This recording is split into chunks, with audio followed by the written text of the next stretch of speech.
Ferme les yeux un instant, juste un instant. Sens le poids de ton corps là où tu es assis ou allongé ou peut être en mouvement. Sens cet espace entre une respiration et la suivante. Cet espace minuscule, presque imperceptible, où rien ne se passe encore, où tout est possible. C'est là que je veux t'emmener aujourd'hui. Je suis Christophe André et depuis plus de 30 ans, j'accompagne des hommes et des femmes qui cherchent comme toi peut être à mieux comprendre ce qui se passe à l'intérieur d'eux. Des gens ordinaires, des gens courageux, des gens fatigués parfois, qui portent leur vie avec autant de grâce qu'ils le peuvent. Et dans ce travail, dans ces milliers d'heures passées à écouter, à observer, à lire, à méditer, une vérité m'est apparue progressivement, une vérité simple en apparence, mais profonde dans ses implications.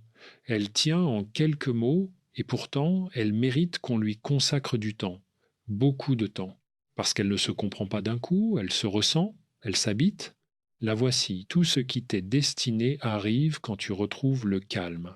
Tu la peux être déjà entendu quelque part, peut être qu'elle t'a traversé comme une évidence ou au contraire comme une provocation.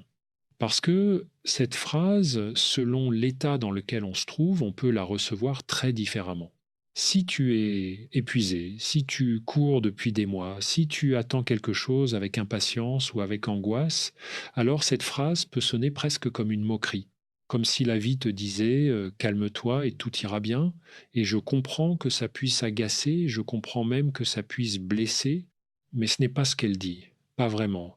Ce qu'elle dit, c'est quelque chose de beaucoup plus subtil, de beaucoup plus respectueux de ta douleur et de ta complexité. Elle dit que quelque chose en toi, quelque chose d'essentiel, ne peut se révéler qu'à travers le calme. Pas malgré ton histoire, pas en effaçant ce que tu traverses, mais à travers lui. Et cette différence-là, elle change tout.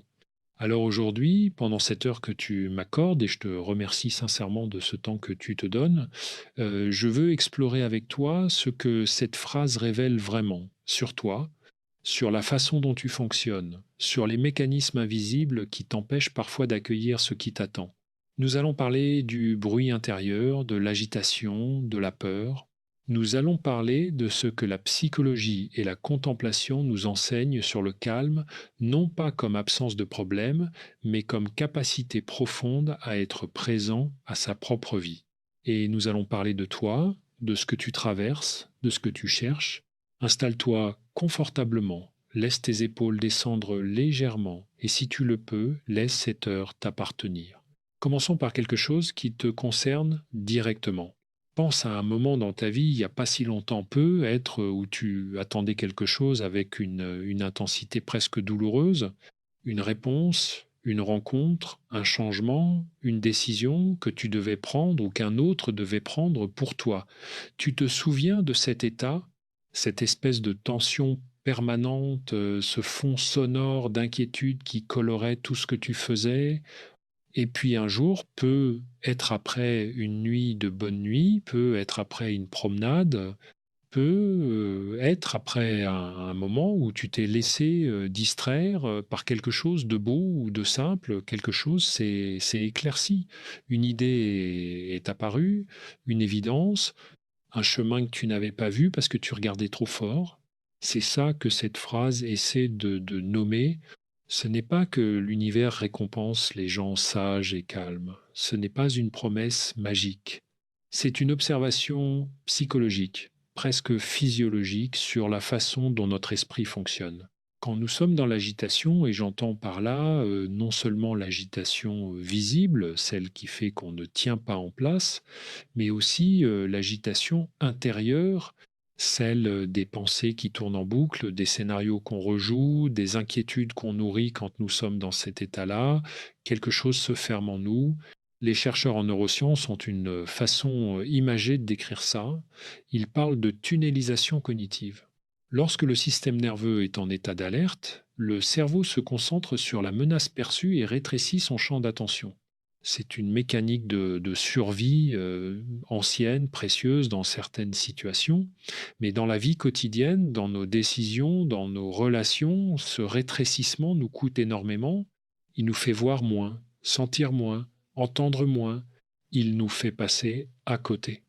Voilà ce que signifie ne pas être dans le calme. C'est pas une question de caractère, c'est pas ta faute, c'est une mécanique. Et comme toute mécanique, elle peut être comprise et donc apprivoisée. Je vais te raconter quelque chose. Pas une histoire clinique, mais une observation que j'ai faite et refaite au fil des années, en consultation et dans ma propre vie. Souvent, les personnes qui viennent me voir en consultation portent une conviction très forte. Si elles trouvaient la bonne réponse, elles pourraient enfin se calmer. Elles cherchent d'abord la solution et elles pensent que le calme viendra après, comme une récompense. Mais ce que j'observe, encore et encore, c'est que c'est l'inverse qui fonctionne. Le calme, d'abord, même partiel, même imparfait. Et c'est dans ce calme que la réponse émerge. C'est contre-intuitif. C'est même presque difficile à accepter quand on souffre, parce qu'on a l'impression que se calmer, c'est abandonner. C'est lâcher prise d'une façon qui pourrait nous coûter cher, mais se calmer, c'est pas abandonner, c'est s'ouvrir. Et cette nuance, c'est peut être la plus importante de tout ce que nous allons explorer aujourd'hui. Laisse-moi maintenant te parler de quelque chose que j'appelle le bruit de fond de l'existence. Tu sais, ce bruit, ce flux constant de pensées, d'évaluations, de comparaisons, de petites alarmes intérieures qui accompagnent presque chaque moment de ta journée. En te levant le matin, déjà, qu'est-ce que j'ai à faire? Est-ce que j'ai bien fait hier? Qu'est-ce que les autres pensent de moi? Est-ce que je suis à la hauteur?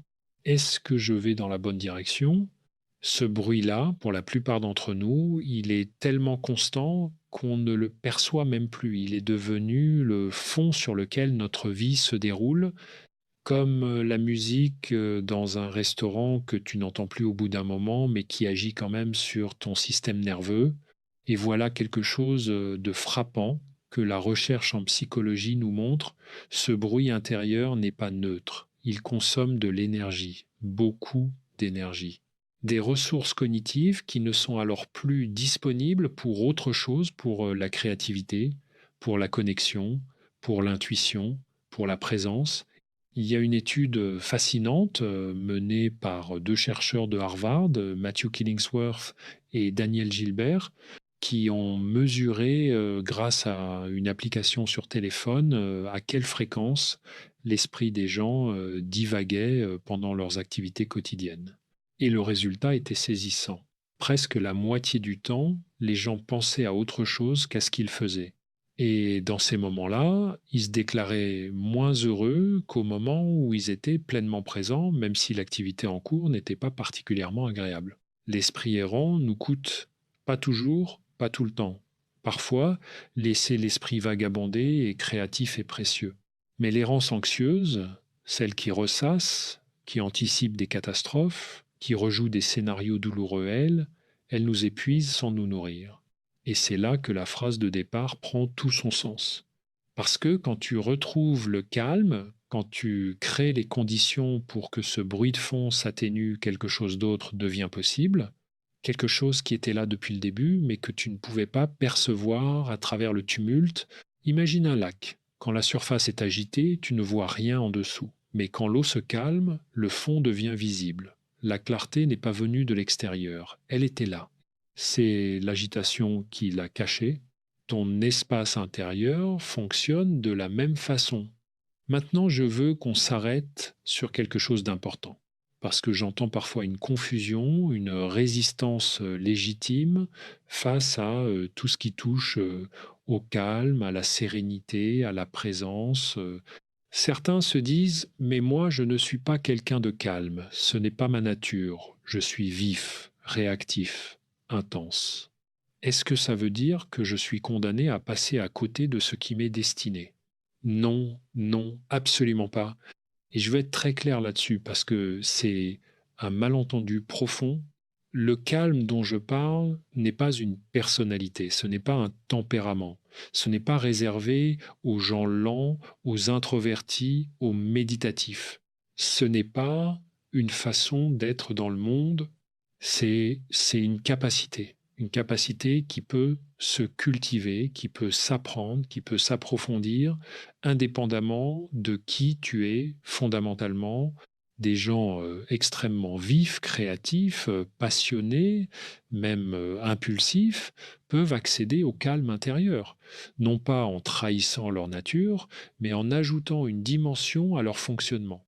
En développant ce que j'aime appeler le témoin intérieur, cette partie de toi qui peut observer ce qui se passe sans être entièrement emporté par le courant, pense à un musicien de jazz. Sur scène, il peut être expressif, intense, habité par la musique. Et en même temps, une partie de lui écoute, observe, ajuste. Cette partie-là est calme, stable, lucide. Sans elle, il ne pourrait pas jouer. C'est la même chose pour toi. Le calme intérieur n'est pas l'absence d'émotion, c'est la capacité à ressentir sans être submergé, à agir sans être réactif, à penser sans être prisonnier de tes pensées. Et cette capacité, elle change la donne profondément. Je veux maintenant explorer avec toi quelque chose de plus personnel, ce que cette phrase révèle sur toi. Parce que lorsque je dis tout ce qui t'est destiné arrive quand tu retrouves le calme, je ne parle pas seulement de ce que tu attends de l'extérieur. Je parle aussi et peux être surtout de ce qui t'attend à l'intérieur. Il y a en toi des ressources que tu ne connais pas encore, des forces qui dorment, des intuitions qui n'ont pas encore eu l'espace pour émerger, des désirs profonds, authentiques, qui ont été recouverts par d'autres désirs, des désirs sociaux, des désirs de performance, des désirs de validation. Et ces couches-là, elles se dissolvent dans le calme. Je me souviens d'une femme que j'ai accompagnée pendant plusieurs mois. Elle était cadre dans une grande entreprise, très efficace, très reconnue, mais elle venait me voir parce qu'elle se sentait vide. Elle me disait, je fais tout ce que je suis censé faire et pourtant j'ai l'impression de passer à côté de ma vie.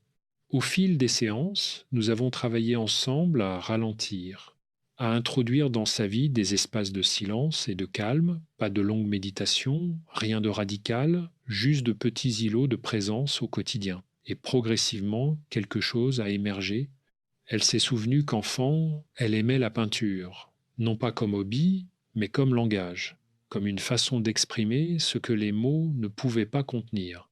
Et elle avait complètement abandonné ça, sans même s'en rendre compte. Au fil des années de formation et de carrière, c'est pas l'agitation qui lui avait pris ça, c'est l'agitation qui l'avait empêché de le retrouver. Quand elle a recommencé à peindre le soir, le week-end, juste pour elle, quelque chose s'est transformé. Pas sa carrière, pas sa vie extérieure. Son rapport à elle-même, sa façon d'habiter ses journées, sa joie. Et à partir de là, d'autres choses se sont mises en place. Une relation s'est approfondie. Une opportunité professionnelle qu'elle aurait ignorée avant a soudain pris du sens. Des synchronicités, dirait-on, mais c'était pas de la magie. C'était simplement qu'elle était redevenue elle-même. Et en étant elle-même, elle attirait ce qui lui correspondait vraiment. C'est ça, tout ce qui t'est destiné. C'est pas un destin écrit à l'avance dans les étoiles. C'est ce qui correspond à qui tu es vraiment. Ce qui résonne avec tes valeurs profondes, tes désirs authentiques, ta singularité. Et tu ne peux le trouver, tu peux même pas le voir si tu es constamment dans le bruit et dans la course. Si ce contenu t'aide à réfléchir, à te sentir moins seul dans ce que tu traverses, je t'invite à laisser un like et à t'abonner à cette chaîne. Ce sont ces gestes simples qui me permettent de continuer à partager ce travail avec toi et avec ceux qui en ont besoin. Parlons maintenant d'un des obstacles les plus courants et les plus sous-estimés sur le chemin du calme. Je l'appelle la peur du vide. Pour beaucoup d'entre nous, le silence intérieur est associé à quelque chose d'inquiétant, quelque chose d'inconfortable, d'inconnu. Quand on s'arrête vraiment, quand on coupe le bruit, une partie de nous anticipe que quelque chose de difficile va surgir, une émotion qu'on préférait ne pas sentir, une vérité qu'on préférait ne pas voir, une question à laquelle on n'est pas encore de réponse. Et alors, on remplit, on se remplit. On attrape le téléphone, on met de la musique, on enchaîne les tâches, on crée de l'urgence là où il n'y en a pas. On cherche des conversations, des informations, des stimulations, non pas parce qu'on en a vraiment besoin, mais parce que le silence fait peur. C'est une peur très humaine. très normale. Et dans notre époque, elle est alimentée en continu par des environnements conçus précisément pour nous maintenir dans la stimulation permanente. Les réseaux sociaux, les notifications, le flux ininterrompu d'informations, tout cela n'est pas neutre. Tout cela agit sur notre capacité à tolérer le vide. Mais voilà ce que j'ai appris et ce que les pratiques contemplatives nous enseignent depuis des millénaires. Le vide n'est pas vide. Ce que nous appelons le vide quand nous nous arrêtons, c'est en réalité un espace plein, plein de signaux que notre corps nous envoie. Plein d'informations émotionnelles que nous n'avions pas eu le temps de traiter, plein de sagesse intérieure que l'agitation avait mise en sourdine. Ce n'est pas le vide qui est difficile, c'est la transition. Le passage d'un état d'agitation à un état de calme peut effectivement susciter de l'inconfort au début. Comme lorsqu'on sort d'une pièce bruyante et qu'on a besoin d'un moment pour que les oreilles s'ajustent. Mais après cette transition, et c'est là que tout change, il y a quelque chose d'autre, quelque chose de doux, de fiable, qui était là depuis le début. Comment traverser cette transition? Il n'y a pas de formule magique, mais il y a quelques gestes simples, concrets, que j'ai vus transformer des vies, non pas dramatiquement, mais profondément. Le premier, c'est d'apprendre à distinguer l'urgence réelle de l'urgence fabriquée. Quand quelque chose en toi dit je dois faire ça maintenant, immédiatement, sans attendre, arrête-toi une seconde et demande-toi est-ce vraiment urgent ou est-ce que mon système nerveux simule une urgence pour ne pas rester en place? La plupart du temps, cette urgence est une construction et la reconnaître suffit souvent à lui retirer son pouvoir. Le deuxième geste, c'est d'introduire des petites pauses intentionnelles dans ta journée. Pas de longue méditation si ce n'est pas ton monde. Juste 30 secondes, 1 minute, entre deux tâches, la main posée sur la table, la respiration consciente, le regard qui se pose sur quelque chose de beau, une plante, le ciel, la lumière qui change. Ces micro-pauses, elles semblent anodines. Elles ne le sont pas. Elles recalibrent le système nerveux. Elles interrompent la spirale de l'agitation. Elles rappellent à ton corps qu'il peut descendre de Guardia, même brièvement, et au fil du temps, ces micro-pauses s'accumulent et quelque chose dans ta façon d'être change, pas d'un coup, mais réellement. Il y a une autre dimension de cette phrase que je veux explorer avec toi. Peut être la plus délicate parce qu'elle touche à quelque chose de profond dans notre rapport à nous-mêmes. Cette phrase dit tout ce qui t'est destiné. Et ça soulève une question que beaucoup de gens me posent d'une façon ou d'une autre. Est-ce que j'ai vraiment quelque chose de destiné? Est-ce que ma vie a un sens, une direction, une logique intérieure? Je ne vais pas te répondre avec une certitude que je n'ai pas. Je ne sais pas si nous avons un destin au sens fort du terme. La philosophie et la spiritualité proposent des réponses très différentes à cette question, et je ne suis pas là pour t'en imposer une. Mais ce que je peux te dire, ce que j'observe dans ma pratique et dans ma propre vie, c'est ceci. Chaque être humain a une singularité profonde, une façon d'être, d'aimer, de penser, de créer qui lui est propre. Et cette singularité cherche à s'exprimer, elle cherche à trouver sa place dans le monde. Ce que nous appelons ce qui nous est destiné, c'est peut être simplement ce qui nous permet d'exprimer le plus pleinement cette singularité, ce qui nous permet d'être le plus nous-mêmes au contact de ce que nous aimons vraiment, de ce qui nous touche vraiment, de ce qui nous donne le sentiment d'être vivant. Et cette singularité, là, elle ne peut se révéler que dans le calme. Pas parce que le calme est magique, mais parce que c'est seulement quand le bruit des attentes extérieures, des comparaisons sociales, des peurs et des conditionnements s'atténuent, c'est seulement dans cet espace-là que tu peux entendre ta propre voix, ta voix à toi, pas celle de tes parents, de ta culture, de tes peurs, la tienne. Et c'est peut être la chose la plus précieuse que le calme peut offrir, l'accès à toi-même. Je veux maintenant te parler d'un paradoxe que je rencontre souvent et qui mérite d'être nommé clairement. Le calme, pour beaucoup de gens, est associé à la passivité, à l'inaction, à une forme de résignation. Si je me calme, si j'arrête de me battre, est-ce que je ne vais pas perdre ce que j'ai construit? Est-ce que les choses ne vont pas m'échapper? C'est une peur très légitime et elle mérite une réponse honnête. Le calme dont je parle n'est pas l'inertie, c'est pas l'absence d'engagement, d'effort, de désir, c'est pas la résignation. En réalité, le calme est souvent la condition de l'action la plus efficace. Il y a une différence fondamentale entre l'action qui naît de l'agitation et l'action qui naît du calme. L'action qui naît de l'agitation est souvent réactive, précipitée, centrée sur l'évitement de la douleur plutôt que sur la création de ce qu'on désire. Elle est épuisante, elle tourne en rond, elle ressemble à beaucoup d'efforts pour peu de résultats. L'action qui naît du calme est différente. Elle est alignée, elle est choisie. Elle vient d'un endroit en toi qui sait vraiment ce qu'il veut, non pas ce qu'il fuit, et elle porte une qualité d'énergie différente, plus stable, plus durable, plus cohérente. Les grands athlètes le savent, les artistes le savent, les entrepreneurs qui durent le savent. Derrière la performance visible, il y a un état intérieur de concentration calme. Non pas d'absence de pression, mais de présence sereine à la pression.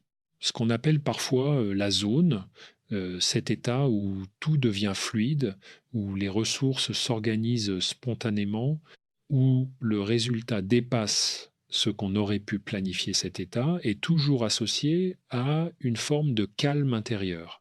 Pas d'absence d'intensité, mais d'intensité calme, intensément présent, intensément engagé, sans agitation.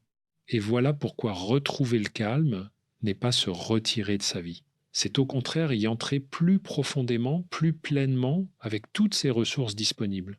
Si tu écoutes cet épisode et qu'il résonne avec ce que tu traverses, n'oublie pas de t'abonner. C'est une façon simple de continuer ce chemin ensemble et de ne pas manquer les prochains contenus.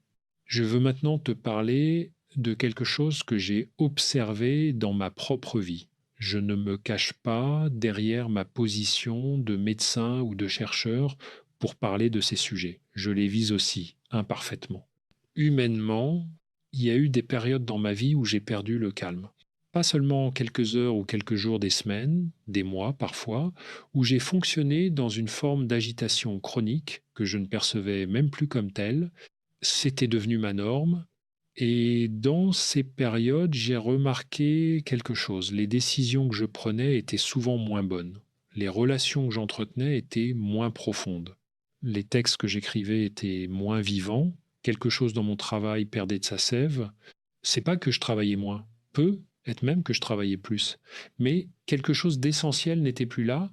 Cette présence intérieure qui fait qu'un acte est habité plutôt que simplement exécuté, et ce sont toujours les mêmes choses qui m'ont ramené, pas des techniques sophistiquées, des choses simples, la marche dans la nature, la lecture lente, attentive d'un texte qui m'importe, le silence du matin avant que le monde ne s'éveille, la musique écoutée vraiment, sans rien faire d'autre en même temps, les conversations profondes avec des gens que j'aime.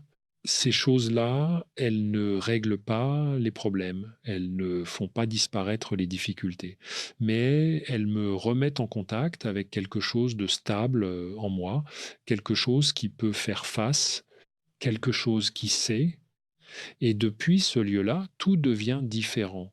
Les mêmes problèmes ont d'autres solutions, les mêmes personnes deviennent plus accessibles, les mêmes journées s'habitent autrement. C'est ça la promesse du calme, pas de changer ta vie, mais de changer le lieu depuis lequel tu la vis. Explorons maintenant quelque chose que la psychologie contemporaine a mis en lumière avec beaucoup de précision, le rôle du corps dans l'accès au calme. Nous avons longtemps pensé, et notre culture nous y a encouragé, que l'esprit et le corps étaient deux entités séparées, que le travail intérieur se faisait dans la tête, que le corps était juste un support, un véhicule, mais la recherche nous montre clairement aujourd'hui que c'est faux, que le calme intérieur n'est pas une réalité uniquement mentale, c'est aussi et d'abord une réalité corporelle. Ton système nerveux autonome régule en permanence ton état d'alerte ou de détente, et il le fait à travers des signaux qui passent par le corps, la respiration, le rythme cardiaque, la tension musculaire, la posture. Ce que cela signifie en pratique, c'est que tu peux influencer ton état intérieur par le corps, pas seulement par la pensée. Quand tu ralentis ta respiration consciemment, volontairement, en allongeant l'expiration, tu envoies un signal à ton système nerveux, un signal qui dit ⁇ le danger est passé, tu peux te détendre ⁇ Et le système nerveux répond, pas immédiatement toujours, mais il répond quand tu détends tes épaules, quand tu décrispes ta mâchoire, quand tu poses tes deux pieds bien à plat sur le sol et que tu laisses le poids de ton corps être supporté, tu n'es pas en train de faire semblant d'être calme. Tu crées les conditions physiologiques du calme. Et l'état intérieur suit quand tu marches lentement, en sentant chaque pas, en laissant le regard s'élargir plutôt que de se fixer sur un écran ou un objectif. Ton cerveau passe dans un mode différent, moins alerte, plus réceptif, plus créatif. C'est fascinant et libérateur à la fois parce que ça signifie que tu n'as pas besoin d'attendre d'être calme pour agir comme quelqu'un de calme. Tu peux créer les conditions du calme et le calme viendra. C'est peut être la chose la plus pratique que je puisse te donner aujourd'hui. Agis sur ton corps, pas pour te forcer à ressentir quelque chose que tu ne ressens pas, mais pour créer l'espace où ce que tu cherches peut émerger. Il y a une question que je veux maintenant aborder directement parce qu'elle est au cœur de beaucoup de souffrances. Et cette question, c'est pourquoi est-ce difficile de rester calme face à l'incertitude? Parce que c'est là, souvent, que tout se complique. On peut rester calme dans le confort, on peut rester calme quand les choses vont bien, quand l'avenir semble prévisible, quand les repères sont stables, mais face à l'incertitude, face à une situation qui n'est pas résolue, une relation qui n'est pas définie, un avenir qui ne se précise pas le calme devient beaucoup plus difficile à maintenir. Et c'est justement dans ces moments-là que la phrase prend tout son sens. Parce que c'est précisément face à l'incertitude que nous avons le plus besoin du calme. Et c'est précisément là que nous avons le plus tendance à le perdre. Pourquoi? Parce que l'incertitude active notre système d'alarme. Notre cerveau est une machine à réduire l'incertitude. Il préfère une mauvaise réponse à pas de réponse du tout. Il préfère un scénario catastrophe clair à un avenir flou. Et alors pour calmer cette alarme intérieure, on comble, on imagine, on anticipe, on ressasse, on cherche des certitudes là où il n'y en a pas encore. Et cela ne nous calme pas, cela nous agite davantage. Ce que nous devons apprendre, et c'est un apprentissage profond qui prend du temps, c'est à tolérer l'incertitude sans la combattre, à rester dans l'espace du je ne sais pas encore sans que cela devienne insupportable. Ce que les pratiques méditatives appellent demeurer dans l'ouverture, c'est pas la résignation, c'est la sagesse. Parce que l'incertitude, tolérez bien, ce que je vais dire, est souvent la forme que prend une opportunité avant qu'elle ne soit visible. Les choses les plus transformatrices de nos vies ont presque toujours émergé d'une période d'incertitude, d'une période où nous ne savions pas encore ce qui allait se passer. Et si nous avions tout fait pour forcer une réponse, pour clore l'ouverture, nous aurions peu être manqué ce qui était en train de se préparer. Tolérer l'incertitude, c'est garder la porte ouverte, c'est faire confiance au processus même quand on n'en voit pas encore le résultat. Et cette confiance-là, elle ne tombe pas du ciel, elle se construit à travers le calme, à travers l'expérience répétée que rester présent même dans le flou, même dans l'inconfort, ne nous détruit pas, que quelque chose toujours finit par se clarifier. Pas toujours ce qu'on attendait, pas toujours dans le délai qu'on espérait, mais quelque chose de vrai, de juste. Nous approchons de la fin de ce chemin d'aujourd'hui et avant de conclure, je veux te parler d'une dernière chose, peut être la plus importante. Le calme intérieur n'est pas un état qu'on atteint une fois pour toutes. Ce n'est pas un sommet qu'on gravit et depuis lequel on contemple sereinement tout le reste de sa vie. C'est une pratique, un retour, un recommencement. Tu vas perdre le calme. Demain peut être dans une heure. Ce n'est pas un échec, c'est la vie. Ce qui compte, c'est la capacité à revenir, à te souvenir qu'il existe en toi un espace de calme même quand tu ne le sens pas, à trouver le chemin du retour par la respiration, par le corps, par la nature, par la musique, par la présence d'un ami, par le silence du matin. Chaque retour au calme renforce cette capacité, comme un muscle, comme un chemin dans la forêt que l'on emprunte de plus en plus souvent et qui devient de plus en plus facile à trouver. Et ce que j'ai vu au fil des années, c'est que les gens qui développent cette capacité, pas de façon parfaite, pas de façon permanente, mais sincèrement, régulièrement, leur vie change. Pas parce que les circonstances extérieures changent nécessairement, mais parce que leur rapport à leur propre vie se transforme. Ils souffrent moins de ce qui ne dépend pas d'eux. Ils agissent plus justement sur ce qui dépend d'eux. Ils se connectent plus profondément aux autres. Ils font des choix plus alignés. Ils traversent les crises avec plus de ressources. Et surtout, et c'est peu, être ce qui me touche le plus, ils commencent à habiter leur vie au lieu de la traverser en courant. Ils sont là, vraiment là. Et depuis cela, tout ce qui leur est destiné peut les trouver. Je veux prendre le temps maintenant, dans ces dernières minutes que nous partageons, de récapituler avec toi les grandes idées que nous avons explorées.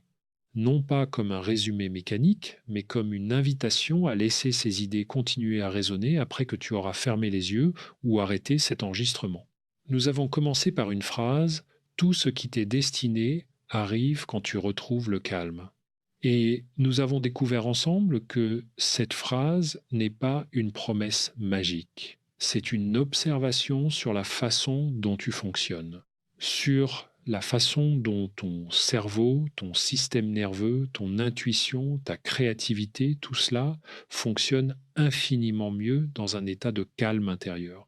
Nous avons parlé du bruit de fond de l'existence, de ce flux constant de pensée, d'anticipation, d'évaluation qui accompagne nos journées et qui consomme des ressources précieuses, des ressources qui, libérées, peuvent servir à quelque chose de bien plus nourrissant.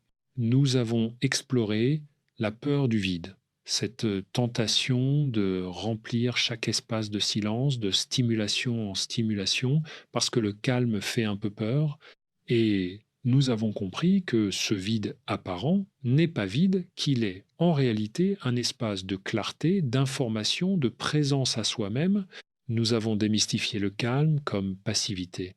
Au contraire, l'action qui naît du calme est plus efficace, plus alignée, plus durable que l'action qui naît de l'agitation.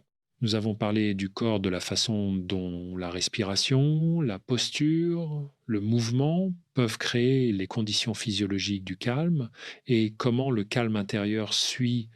Nous avons parlé de l'incertitude, de cette capacité difficile mais précieuse à rester dans l'ouverture, sans forcer les réponses, sans clore les possibles, et nous avons parlé de ta singularité, de ce qui t'est vraiment destiné, non pas comme un destin écrit ailleurs, mais comme ce qui correspond le plus profondément à qui tu es, à ce que tu aimes vraiment, à ce qui te donne le sentiment d'être vivant. Et j'espère que tu emportes de tout cela au moins une chose, une seule, si c'est tout ce qui reste après que les mots se seront dissous, que le calme n'est pas un luxe. Ce n'est pas une récompense réservée à ceux qui n'ont pas de problème. Ce n'est pas quelque chose que tu te permettras plus tard quand tout sera réglé. Le calme est une nécessité, un droit, une responsabilité envers toi-même. Et il est accessible, pas toujours facilement, pas toujours immédiatement, mais il est là, en toi, maintenant. Cette partie de toi qui écoute en ce moment tranquillement, attentivement, elle est déjà dans le calme. Peut être juste un peu, peut être fragilement, mais elle est là. Commence par là, commence par reconnaître que cette capacité existe en toi, que tu n'as pas à la créer de toutes pièces. Tu as à y retourner encore et encore, avec douceur, avec patience, avec la conviction que ce retour vaut la peine, parce qu'il vaut la peine.